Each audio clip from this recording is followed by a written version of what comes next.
আসসালামু আলাইকুম সবাইকে।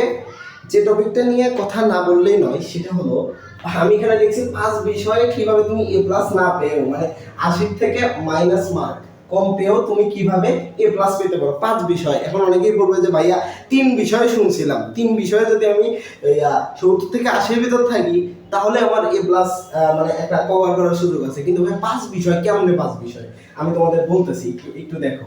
দেখো এখানে তোমাদের ওভারকাম করার, তোমাদের কামব্যাক দেওয়ার কিন্তু দেখো দুইটা স্লট আছে।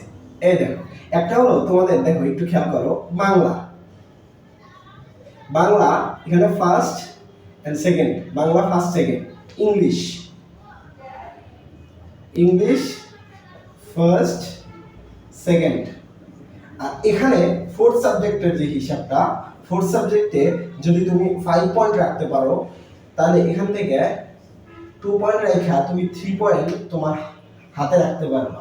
3 পয়েন্ট তোমার হাতে রাখতে পারবা।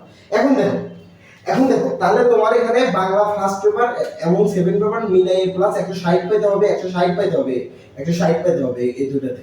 ইংলিশে ফার্স্ট এবং সেকেন্ড মিলাইয়া মনে করো 160 পেতে হবে। এবং এখানে তুমি তোমার ফোর্থ সাবজেক্ট থেকে তোমার 3 পয়েন্ট তুমি পাবা তোমার হাতে রাখার জন্য। এখন দেখো ভাইয়া, এখন আমি বলবো যে 5 বিষয় কেমনে তোমার এ প্লাস মিট যাওয়া তোমার এ প্লাস হবে। যেমন সাপোজ তোমার বাংলা প্রথম খারাপ হলো, বাংলা বাংলা প্রথম ফার্স্টে তুমি পাইলা হলো 75। এখন বাংলা সেকেন্ডে, বাংলা সেকেন্ডে তোমার পেতে হবে কত? 85 পেতে হবে। 85 পেতে হবে, তাই না? তাহলে এক বিষয়ে এ প্লাস বিলো পায়াও তুমি কিন্তু এ প্লাস তুলে ফেললা, দুটো মিলে হবে 160। আবার ইংলিশে তুমি ফার্স্টে পাইলা 74, ইংলিশ সেকেন্ডে পাইলা 86। খুব কঠিন না, 160 হইল। তার মানে দুই বিষয়ে তুমি আলটিমেটলি যদি এই জিনিসটা যদি বাংলা প্রথম না হয়, বাংলা দ্বিতীয় যদি উপরে থাকে, দ্বিতীয়তে 75, প্রথমে 85, 160। প্রথমে দ্বিতীয়তে 74, তারপরে হলো প্রথমে তুমি 86, তাহলে 160। প্রথমে কিন্তু নাম্বার তোলা সহজ, দ্বিতীয় তুলনায় অনেকে গ্রামারের সমস্যা থাকে, কিন্তু প্রথমে তো কোনো গ্রামার না, তুমি লিখবা সুন্দর করে লিখবা, মনের মাধুরী মিশায় লিখবা। তারপরে এদিকে আসো, এখন মনে করলাম তুমি ফিজিক্স পদার্থ বিজ্ঞানে তোমার সমস্যা, ফিজিক্স পদার্থতে তুমি পাইলা কত? 70 পাইলা, পদার্থতে 70 পাইলা। এদিকে তুমি কেমিস্ট্রি, তোমার রসায়ন সমস্যা, রসায়নে তুমি পাইলা 75, রসায়নে 75 পাইলা।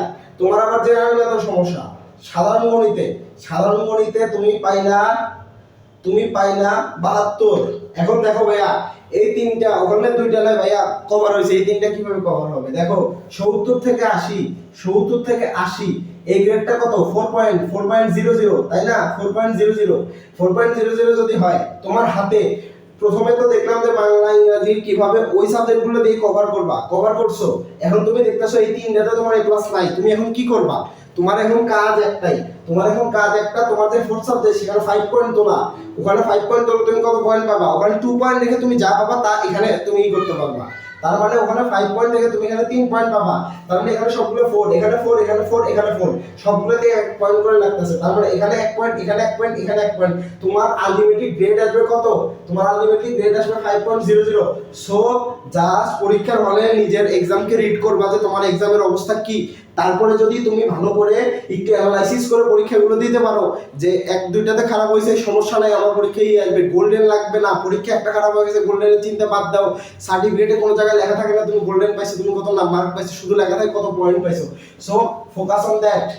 যাদের অবস্থা এই সময় একটু খারাপ তারা জাস্ট এ প্লাসটা তুলে আসো। মানে এ প্লাস না পাইলে দেখা গেছে অনেকের অনেক কথা শোনা লাগবে। সো বুদ্ধি করে হোক, যেভাবে হোক, একটু প্রক্রিয়া করে, কোনো খারাপ হলে কি কমেন্ট বক্সে লেখো, আমি সমাধান করে দেবো। তুমি জাস্ট তোমার এ প্লাস পাতে যা করা লাগবে একটু মাথা খাটায় সে কাজটা করবা। এত পরিশ্রম করা লাগবে না। দেখা যাচ্ছে বাংলা একটা খারাপ হয়েছে, তুমি ওইটা ধরে রেখে তোমার সবগুলো পরীক্ষা খারাপ হয়ে গেল, তাহলে ভাইয়া তাহলে কিন্তু সবই গেল, আমও গেল, সালাও গেল। সো সাপও যেন মরে লাঠিও যেন না ভাঙে, এরকম একটা অবস্থায় পরীক্ষা দিতে হবে। আশা করি পরীক্ষা দিবা। আর যারা যারা এখনো দেখতেছো পরীক্ষা আছে ভাই, এই ভিডিও বাইরেও ডিলিট করে দাও ভাই। নতুন পড়াশোনা পড়ার দরকার নেই, রিভাইজ করো, পরীক্ষা শেষ করো, অনেক কথা হবে, রেজাল্ট আসুক, একটু চিল করে নাও। এরকম সময় আর পাবা না, আমার কলেজের সমস্যা শুরু হয়ে যাবে। সো আবার কেউ কলেজে অ্যাডমিশন দিবা। সো এখন জাস্ট রিল্যাক্সে পরীক্ষাটা দাও, অনেক সুন্দর একটা সময় আসতেছে। এরকম সময় কখনো পাবো না ভাই, এটা আমরা পার করে আসছি, আমরা কোনোদিনও পাবো না। কলেজ শুরু হলে কি সমস্যা বুঝবা, পরে বুঝবা যে কলেজ শুরু হলে কেমন হয়। কলেজে পরীক্ষায় পাস করেই সমস্যা হয়ে যায়। সো দেখা যাক কি হয়, তাহলে ইনশাআল্লাহ ভালো করবে।